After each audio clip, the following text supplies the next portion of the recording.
10 tanda-tanda kiamat besar yang disebutkan oleh Nabi SAW. Kata beliau, amblasnya bumi di belahan timur yang pertama, terjadi gempa besar. Sebagian ulama hadis mengatakan bagian Asia, di mana Allahu alam. Tapi ini tanda-tanda kiamat besar akan terjadi nanti. Kemudian terjadi lagi longsor bumi di belahan barat. Sisi barat bumi kita tahu wilayah Afrika dan seterusnya. Kemudian amblasnya bumi di Jazirah Arab. Ini yang dimaksud dengan amblasnya bumi, artinya longsor yang besar, yang sulit lagi untuk ditimbun, udah nggak bisa ditimbun, nggak bisa diperbaikin. Kalau di situ ada kota, ada kampung, pasti hancur udah. 3 sekaligus terjadi longsor di 3 titik yang berbeda dan secara waktu atau dalam waktu yang bersamaan. Ini sudah selangsung 3 tanda-tanda kiamat. Jadi pada saat terjadi di timur itu tanda-tanda kiamat besar 1, terjadi di barat tanda-tanda kiamat besar 2, terjadi di Jazirah Arab tanda-tanda kiamat besar 3. Kemudian di dalam hadis ini disebutkan secara beracak. Nanti sebentar setelah saya terjemahkan hadis ini saya akan sebutkan urutannya. Lalu kata Nabi SAW, kabut yang menutupi bumi ini. Kemudian ada Dajjal. Jadi kabut itu dihitung dalam hadis ini yang keempat.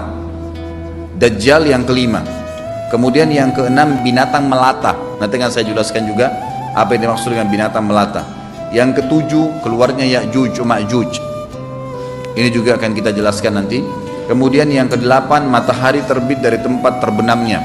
Yang kesembilan keluarnya api dari perut kota Aden yang menghalau manusia. Sulit, manusia tidak bisa melalui Jazirah Arab. Kemudian yang ke-10 turunnya Isa putra Maryam. Turunnya Isa putra Maryam.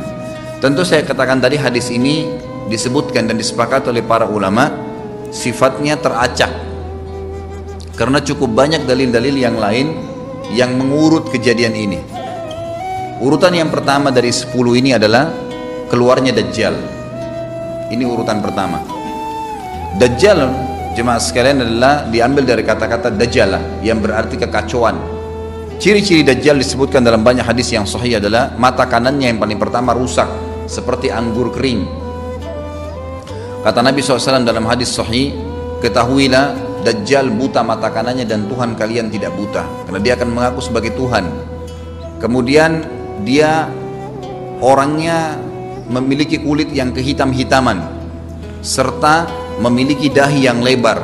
Setiap orang beriman bisa membaca di dahinya tertulis 3 huruf kafara. Semua orang yang ngerti tulisan Arab, tidak ngerti tulisan Arab akan bisa tahu dan baca itu kafara, kufur. Rambutnya keriting dan orangnya tinggi besar. Kata Nabi SAW, kalau kalian dengar Dajjal keluar di satu lokasi, maka menghindarlah. Walaupun kalian harus lari ke gunung, dia akan keluar membuat kerusakan selama 40 hari.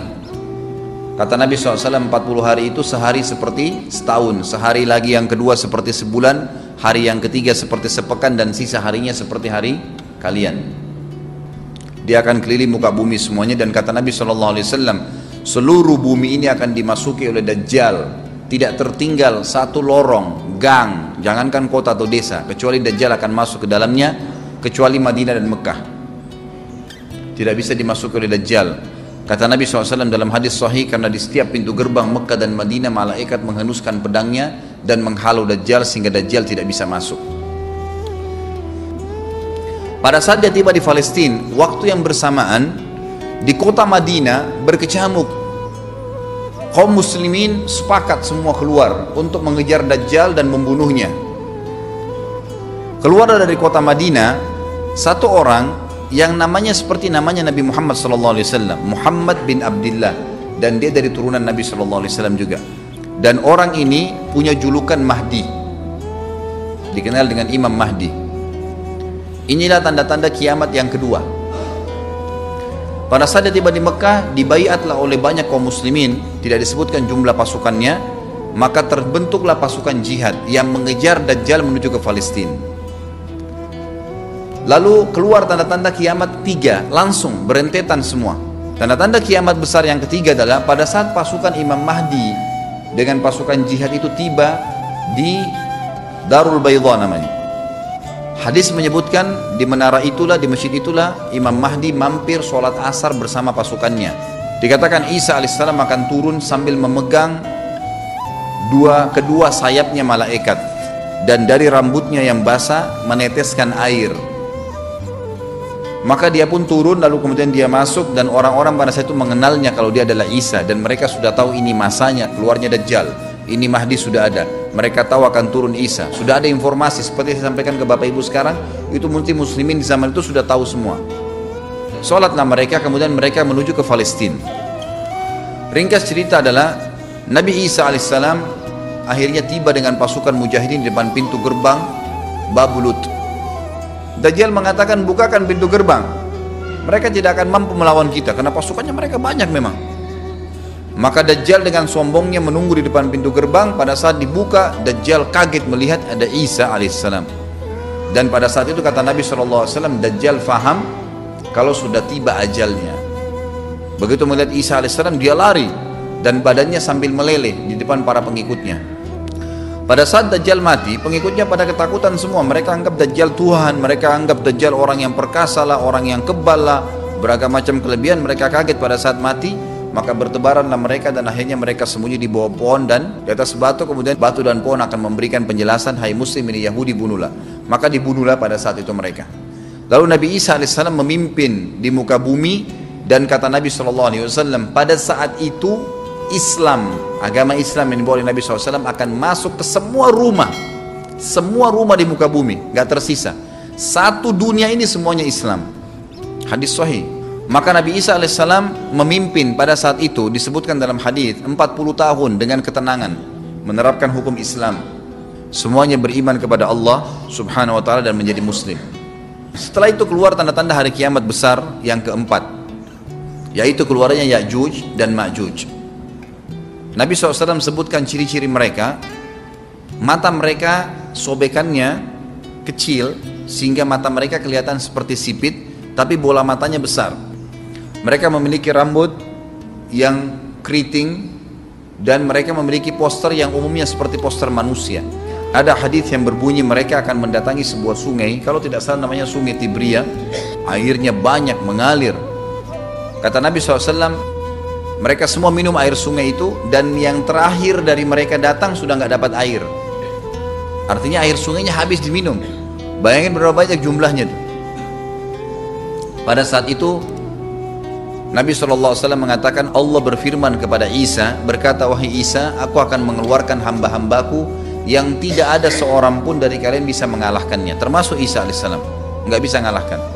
Maka selamatkanlah dirimu bersama dengan pengikut-pengikutmu ke Gunung Tur namanya. Jadi memang Ya'juj ini ciri khasnya, kata Nabi SAW, mereka memakan apa saja. Jadi bukan seperti manusia normalnya. Mereka membunuh semua yang bukan seperti mereka. Sampai-sampai kata Nabi SAW, tidak ada yang bisa mengalahkan mereka, dan jumlah mereka sangat banyak. Salah seorang di antara mereka tahu dia akan mati kalau sudah punya 1000 anak. Kata Nabi SAW dalam hadis Bukhari, kecelakaanlah bagi orang-orang yang ada di Jazirah Arab. Kemungkinan besar makna ini adalah tempat mereka dekat dengan Jazirah Arab. Kata Nabi SAW, kecelakaan bagi orang-orang yang Jazirah Arab, karena telah terbuka dari lubangnya Ya'juj Ma'juj sebesar ini. Udah kasih isyarat dengan jari ibu jari sama jari tengahnya. Artinya mereka sudah bisa melihat keluar. Pada saat mereka keluar, maka mereka akan mulai membuat kerusakan. Kata Nabi SAW di dalam hadis sahih riwayat Imam Bukhari, bahwasanya Ya'juj Ma'juj akan membunuh siapapun yang mereka temui. Bahkan pada saat mereka sudah merasa menguasai bumi, mereka melepaskan anak-anak panah mereka ke langit. Lalu Allah menurunkan anak-anak panah mereka sebagai fitnah, dipenuhi dengan darah. Maka mereka berkata, kami telah membunuh semua yang ada di bumi dan semua yang ada di langit. Kata Nabi SAW, Allah lalu mengizinkan Isa untuk berdoa kepada Allah agar memusnahkan mereka. Maka Isa alaihissalam pun akhirnya berdoa, meminta kepada Allah subhanahu wa ta'ala agar mereka semua dimusnahkan. Maka pada saat itu pun Allah subhanahu wa ta'ala menurunkan kepada mereka hama. Sebagian hadis menyebutkan serangga kecil seperti cacing, banyak sekali yang menimpa tubuh-tubuh mereka. Setiap orang satu. Dan itu membuat mereka mati. Kemudian setelah itu Isa alaihissalam memimpin lagi di muka bumi sampai beliau meninggal. Setelah Isa alaihissalam meninggal, kembali lagi sebagian besar manusia berbuat kekufuran. Maka Allah subhanahu wa ta'ala keluarkan tanda-tanda kiamat besar yang kelima. Yang kelima ini adalah keluarnya hewan atau binatang melata. Binatang melata ini disebutkan dalam hadis yang sahih riwayat Bukhari, bahwasanya Allah SWT akan keluarkan, tapi tidak disebutkan dari bumi mana dia keluar. Dia akan keluar hewan melata yang bisa berbicara seperti manusia dan badannya dipenuhi dengan bulu. Allahu a'lam bagaimana. Kemudian dia datangi orang-orang yang kufur tersebut dan menasihatin dan mengingatkan mereka. Yang tidak mau beriman, dalam hadis dikatakan dicap oleh hewan tersebut. Allahu a'lam dicap seperti apa, sehingga ketahuan mana yang kafir, mana yang beriman. Terus dia keliling di muka bumi tapi tidak disebutkan berapa lama. Lalu kemudian Allah lenyapkan si dabbah ini. Kemudian datang tanda-tanda kiamat yang ke-6. Tanda-tanda kiamat yang ke-6, 6, 7, 8 itu berentetan semua. Longsor besar di timur, di barat, dan di jazirah Arab. Ini tanda-tanda kiamat terjadi serentak. Sudah 8. Kemudian terjadi yang ke-9, keluarnya api dari negeri atau dari kota Aden. Kota Aden ini di Yaman ya. Tentu hadis menjelaskan tentang masalah api yang keluar ini, artinya api bukan main-main, ini bukan kebakaran sebuah masjid atau sebuah bangunan 10 tingkat. Api ini bisa menghalau manusia untuk jalan karena panasnya.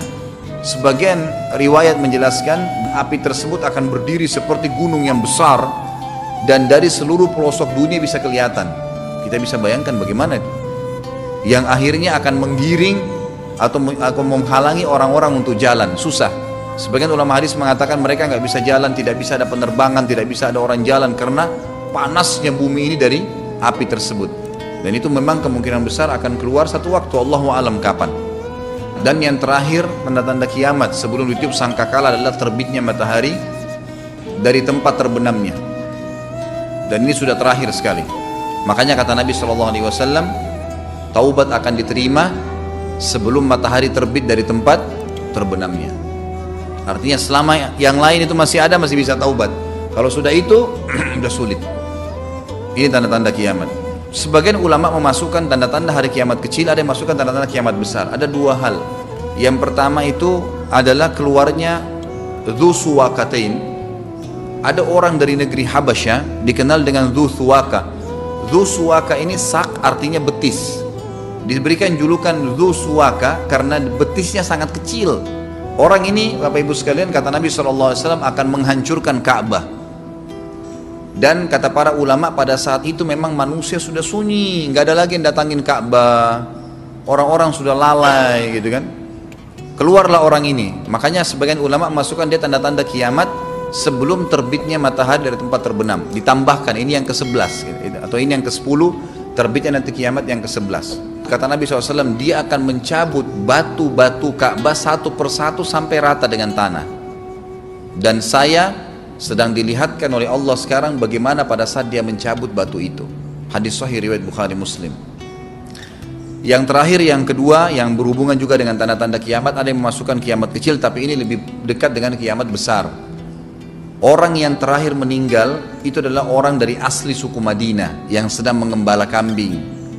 Kata Nabi SAW, orang yang terakhir meninggal dari kalian kalangan manusia, semua orang sudah mati, tinggal dia sendiri, tapi dia nggak tahu. Dia lagi mengembala kambing, kemudian dia masuk dengan gembalanya ke kota Madinah, ditemukan semuanya tidak ada kehidupan, nggak ada orang, nggak ada binatang, nggak ada apa-apa, tinggal dia sendiri. Pada saat dia meletakkan telapak kakinya di kota Madinah, maka pada saat itu dia meninggal. Dan inilah manusia terakhir meninggal sebelum ditiup sangkakala terakhir. Allahu a'lam.